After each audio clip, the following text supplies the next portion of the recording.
ကမ္ဘာပေါ်မှာအေရက်တောင်ကအမြင့်ဆုံးဆိုပေမဲ့နေဖွဲ့စည်းတစ်ခုလုံးမှာတော့သူ့ထက်3 ဆနီးပါးပိုမြင့်တဲ့အေယာမတောင်ကြီးတစ်ခုရှိနေပါတယ်။အဲ့ဒီတောင်ဟာအင်္ဂါဂျိုပေါ်မှာရှိတဲ့ Olympus Mons လို့ခေါ်တဲ့ငိမ့်အေးနေပြီဖြစ်တဲ့မီးတောင်ကြီးပဲဖြစ်ပါတယ်။ဒီတောင်ရဲ့မြင့်ဟာမျက်နှာပြင်ကနေ 73.6 မိုင်သို့မဟုတ်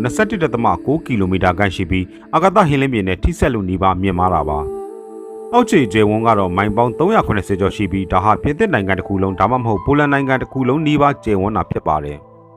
ဒီတောင်ဟာ Sheep Volcano လို့ခေါ်တဲ့ဒိုင်းပုံတရံမီးတောင်မျိုးစားဖြစ်ပြီးလွန်ခဲ့တဲ့နှစ်သန်းပေါင်းများစွာကရှော်ရည်တွေတဖြည်းဖြည်းချင်းစီးဆင်းရာကနေဖြစ်ပေါ်လာတာပါ။အင်္ဂါဂျိုမှာကမ္ဘာလိုမျိုးတိုက်ကြီးတွေရွေလျားမလို့ Plate Tectonics မရှိတာကြောင့်ရှော်ရည်တွေဟာတနေရာထဲမှာစုပုံပြီးဒီလောက်ထိမြင့်မားလာရတာဖြစ်ပါတယ်။တောင်ထိပ်မှာရှိတဲ့မီးတောင်ဝါကြီးဟာ90 မိုင်နီးပါးကျယ်ဝန်းပြီးရန်ကုန်မြို့လိုမြို့ကြီးအတော်များများကိုအေးဆေးဆေးထည့်ထားလို့ရနိုင်ပါတယ်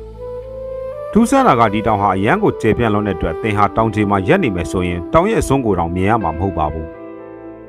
အင်္ဂါဂျိုရဲ့ဆွဲငင်အားဟာကမ္ဘာဆွဲငင်အားရဲ့38%ပဲရှိတာကြောင့်လဲဒီလောက်လေးတန်တဲ့တောင်ကြီးကိုဂျိုမျက်နှာပြင်ကတည်ငြိမ်စွာထိန်းထားနိုင်တာပါ